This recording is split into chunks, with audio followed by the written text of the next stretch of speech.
I have never been this nervous in my life. For Access 1, it does look like we were able to rule in that you are...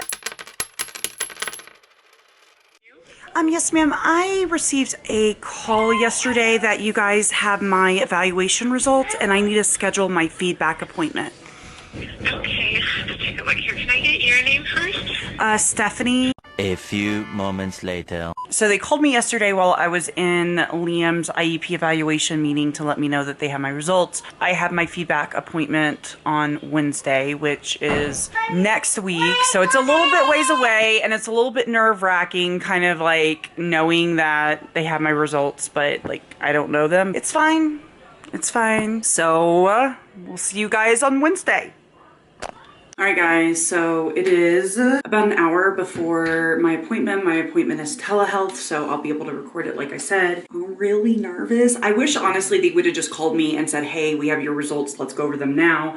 I wish they wouldn't have made me wait a week, but I am just a bundles of nerves. All day yesterday I was like on the verge of like a panic attack. I don't know if I talked about this at the beginning of the video, but if you're just tuning in and you have no idea, my name is Stephanie. I'm 34 years old. I have 6 kids. The 4 youngest are all autistic. Just through a series of events that I explain in other videos, it kind of prompted me to go ahead and get an autism evaluation for myself. It's more than an autism evaluation though, because when I was 25, I was diagnosed with bipolar disorder, but after that, any mental health professionals really didn't agree with the diagnosis. What we are doing today is we're gonna find out through this really long evaluation that I had if, 1, if I'm autistic, 2, if I have bipolar disorder, and they also did some screenings for like OCD, PTSD, and ADHD. I don't know about the other results, but I do know that they're gonna tell me that I have ADHD. I was diagnosed when I was 6. It's not a big surprise to me. Just kind of a disclaimer, like if you can't leave nice comments, just keep going. This is a very sensitive thing for me. I'm being very vulnerable, very transparent, and I don't have to. I'm doing it to help others. Whatever the decision is, I'm gonna 100% trust it. Evaluation process altogether was like 8 to 9 hours. I went through so many assessments. My husband was interviewed, my mom was interviewed. I have been seeing a therapist consistently since October, and so all of this kind of goes together, and that's how they come up with this big picture and come up with this report and kind of figure out what exactly is going on with me, I guess. I don't know if that's the best way. I'm just so thankful I have amazing friends and supporters like yourself that have been just like a beacon of support and being like, Stephanie, no matter what the results are, it is okay. Now tonight, I'm also gonna be doing a 2-hour live stream. I'm doing it tonight, like when this is being filmed and when the vlog is going up, just because I know it's going to be a lot of questions. So I'm going to be doing a stream on YouNow. YouNow is a live streaming app. It's free to sign up. You can download it on your tablet or phone, or you can just go to younow.com/our landing crew. We would love for you guys to join us if you have any questions, because I'm not sure if I'll be able to go through all the comment section and answer everyone's questions. I have never been this nervous in my life. I'm afraid of the results both ways. I don't know. Oh my God. A few moments later. Hey Megan, this is Stephanie. I'm so sorry. I don't know what happened. My ringer was off. All right. For Access 1, it does look like we were able to rule in that you are on the autism spectrum. So you meet the criteria for that. Through this assessment, did I meet the criteria for bipolar? No, you didn't. In the results letter, you will see that we talk about some of that. Many minutes later. I am feeling really overwhelmed. If you've never been through the adult portion of it, it's basically where you have to hear everything that's kind of wrong with you. They said there was no question at all. I'm absolutely on the spectrum. One of the tests I did, you had to get like a 59 or above to qualify. 126. So I'm gonna go to Instagram because I'm not gonna make this vlog forever long. Lauren asked a great question. Do you wish you had been evaluated as a child? Yes and no. Yes, because I would have loved to understand myself and not feel like I'm like so different, that there was something wrong with me when there was an explanation. But at the same time, I don't think a diagnosis when I was younger would have helped me any. When you have a child or adult that's on the high functioning side and they mask a lot, I think it's harder for others to understand it and see it. Oh, This is something I struggle with. Another empathetic gay. You're screening. As how to cope with sensory overload when you have kids. I have this issue. This is something I try to work on a lot. I've been thinking about like getting myself like headphones or something, because sometimes just the noise just really, really bothers me, and it makes me kind of grumpy. And I don't like that. I don't like being grumpy. A lot of these questions are like how or why I got this diagnosis. I have two completely separate videos. One is why I got diagnosed. The second one is like my evaluation process, and I will link those because a lot of these are those questions. Nicole said, do you ever think it might not be autism, but a quirky, awkward personality? I might have probably should have answered this before I got my results, but obviously at this point we know it is autism kind of thing. And I'm going to be doing a trait video, and guys, for that, you're going to need to get popcorn, but you'll kind of understand what I'm saying. Like, there's a difference between just being a little quirky and then meeting every single bullet for autism. When I looked at how autism looks in adult females, I literally am like textbook. I will also be seeing a psychiatrist as well. I was waiting for this evaluation to be full because of course I did not want them medicating me for bipolar disorder if I didn't have it. I wanted to be medicated for all the correct things. Alex asked, what about the process was the most surprising to you? How long it took, how detailed it was, like how in-depth it went. Phoenix said, how do you get family to believe you? Not diagnosed with anything, but very obviously neurodivergent. For me, this was why it was so important for me to go through this process, because I feel like if I just said, oh, I looked at the traits of an autistic female, I feel I fit them, I am now autistic. Like everyone would be like, oh, what? No, that's not how it works. Self-diagnosis is accepted in the autistic community. Absolutely, it is valid. It's not valid anywhere else. No one else accepts it. It's really hard for others who don't struggle and aren't neurodivergent to understand that. For me, I don't need my family to believe me. I think the fact that I went through this in depth of a neuropsych eval should be sufficient enough. Like, I never went through anything like this before. This wasn't something I did again because I didn't like the first result. Happy Farm Cheese Sticks, guys, I'm living for these Instagram usernames. Said, do you think that it's harder for lower income adults to get an evaluation? It depends on where you live. So a lot of state insurances won't cover an adult evaluation. In Colorado, they will. So I think it just matters where you live, but absolutely. I do think a lot of it has to do with where you live, your income and resources that you have available to you. Haley Rose asked, was it ever suspected before you had children? Not anything else, just autism. So, I mean, I got pregnant when I was still a kid. So I was 17 when I got pregnant with Danielle, and I wasn't aware of anything. Like, I thought my ADHD that I was diagnosed with, what just made it hard for me to concentrate in school.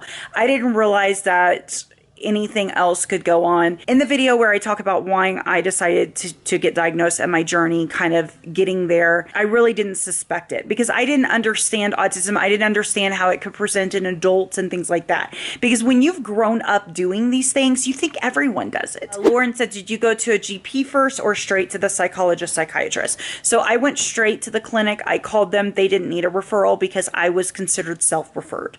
However, every state, every area is different. Things in Colorado are insanely easy. Fab Insanity Deranged asked, did you have to do the things the kids do? So the book, the pretend play? Yes. Oh my God, the book. I had to do a book like this book with no words. It was a wordless book. I had to tell a story. That was so hard. I had to do the pretend play. That was so hard. Hope said, how old were you when you first noticed a majority of autistic traits and or started stimming? I've had autistic traits since I was a toddler. That's the difference, is if you just randomly start getting autistic traits, it might not be autism, it could be something else. But for me, I had all of these things. I was a late talker. I had potty training issues. Like, I had all of these just textbook issues. When my mom went to go enroll me in school, they put me in a special needs preschool classroom, like all of it. So for me, my traits showed up before the age of 3. Hope Eternal asked similarities and differences to the kids test. I feel like it was the same, but it was different. My test was more in depth and involved more people, because with kids, there's less that you kind of have to evaluate. If you're evaluating an 18-month-old, you only have 18 months of life. You only have the mom or dad. But with an adult, you want to kind of get a picture of them. They're able to evaluate and have conversations and things like that for the evaluations, for the behavioral piece, better than like a toddler can. But then you also want to kind of get a developmental history, because as I said, it's very important for you to have traits from an early age. But then you also want to have a picture of them how they are now. So then you have to evaluate someone close to them in their life now. It was definitely more in depth with the kids, but a lot of the same assessments were used. They're just tweaked. So I got the ADOS. My kids got the ADOS. Whit Crosby asked, how do you feel about this? Overwhelmed. But everything else was answered in my first 2 videos. So if you're wanting more backstory, I would definitely go there. Nippet asked, did your parents' school pick up anything abnormal or ignore it during childhood? Yes. So basically, my mom just assumed everything that was going on with me was just ADHD. She will tell you, my sister will tell you, I was a strange kid. I was just weird. I was not like everyone else. My sister would be out playing with friends. I would be in my room playing by myself. Like, I was not your typical child. And my mom knew that, but there really was a name for it. So my mom just assumed that I was a child that liked to be by myself and that had speech issues. When my mom first took me to be put in preschool, I couldn't even talk. Like, they couldn't even understand what I was saying at 4. And so my sisters had to kind of interpret what I was saying for them. And they ended up putting me in a special needs like classroom. And then in kindergarten, I wasn't ready for first grade, but they didn't want to hold me back. So they put me in like this in between like span grade. And that's why I was always a year ahead of everyone as far as age. It helped me a lot. Like, academically, it was the best thing my mom could have done, but it was just one of those classes that there were also other special needs kids. But I learned from a very young age to mask and to pretend and act like everyone else. So I was basically the kid, like, I would do something that was highly inappropriate, and then someone would be like, oh, you don't do that. You're not supposed to do that. I heard those words so much in my childhood. And so going forward, I just knew not to do that. I was really good at copying and imitating, and I'm still like that. Like, I still kind of like scan the room and just kind of how everyone's acting is how I act, which is a good and bad thing, because I got myself in really bad situations a lot because of it. That's it. I hope this answered everyone's questions. Many hours later. So hours have passed by and I've had time to process a little bit. So I wanted to talk about my feelings. I realized I never talked about that. Initially, I was just feeling really, really overwhelmed. Like, I do feel relieved. I always felt when I was labeled bipolar that it wasn't quite correct, but I didn't have another explanation. I didn't have another word for it. It just made sense. And my mom's diagnosed with bipolar, so I'm like, oh, that makes sense. But it's hard. It's hard to kind of wrap my head around these new labels and these new diagnoses, and that's all they are. They aren't changing who I am. I'm not suddenly a different person.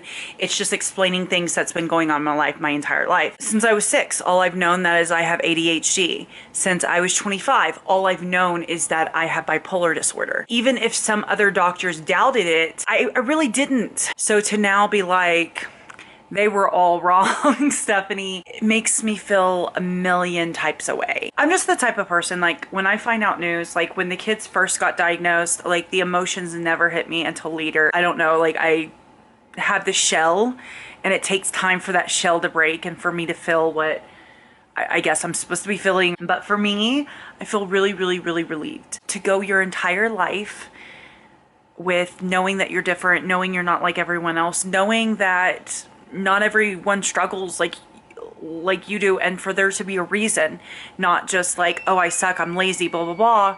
That feels relieving. It's also frustrating to me because I think, God, like, how different would have my life been, how easier my life would have been had I known earlier on. I was so hard on myself. Like, I was so hard on myself, and I didn't have another explanation behind it besides, I'm sorry, I will do better. And so I try to do better the next time. Like my house cleaning issue, like, yes, it is because I'm so busy, but like, it's hard. I can't explain it. I've gotten better with it the older I've gotten. I definitely have, but it's still such a struggle. And I know that I've gotten some questions about my PTSD diagnosis. Some people are like surprised about it because like I really don't talk about it that often. I don't think that it's my trauma with after I had Penelope. I do think I do have some form of PTSD from that, definitely, but my diagnosis comes from my childhood and I'm not really wanting to like delve into that. I feel like that's really private. My channel is not the place to go into detail on that, and I will probably never tell my story on that. And I think it's surprising to most because I put on such a happy face. I'm so good pretending that everything's okay, but that's a normal trauma response. Like most people who've been through trauma are really good at doing that. I'm sharing these things with you guys because I want to be transparent. I want to end the stigma on mental health, and I want to tell you that if you have anxiety, if you have PTSD, if you've recently been diagnosed or you're going through the process, like don't feel bad about what your labels are. Like it's not my fault that I had PTSD. I was just a little kid. Like I had no control over that. That was not my fault. We are just handed cards in life and we just got to do the best we can with them. So the next two videos, one is going to be my traits. I'm going to go over basically my traits as like a child, a teenager, and now, and that's going to be a really long video because I'm 34 years old and there's a lot to go over, and I want to go over as much as possible because I do feel like with girls we are better at imitating. So a lot of times it goes unnoticed. So I want to share that for any other parents that are watching or any other person that's watching for their own information. I will just kind of talk more in detail on why I qualify for an autism diagnosis. I'll have my report by then and I can kind of go at the end and kind of talk about that more. And then the last video will be my bipolar story and how I was misdiagnosed. But yeah, that's it. I am going to stream again. If you want to come ask questions, I will be streaming tonight at 9 p.m. Eastern for 2 hours. So come hang out with us. Next week, I will be contacting the psychiatrist so I can get in and we can kind of find a medicine or medicines that kind of work for me. I definitely know I'll be going on something for anxiety. I'll be going to the same place that I take the boys to, and they are amazing there. And again, just be nice. This was not an easy thing to share to everyone, to the whole world wide web. Like a lot of this, even without me going into detail, like I feel a lot of this is really personal. I'm hoping that by opening up and sharing that it will help others open up as well and want to share as well so that we don't feel alone. Like that's the thing. We all feel like we are all just going through everything alone. We're the only ones like this. We're the only ones that have this problem. And then when someone says, oh, I have this problem too, they think, oh my God, I'm not alone. And it makes you feel better. It makes you feel like you have someone or people in your corner. And that's the whole point of it all. But we will see you next time. Where you move, make me blind. You will always be there. There's no doubt in my mind. You will always be there. Heading out to see ya and leave the rest behind. Oh, oh. 'Cause you will always be there.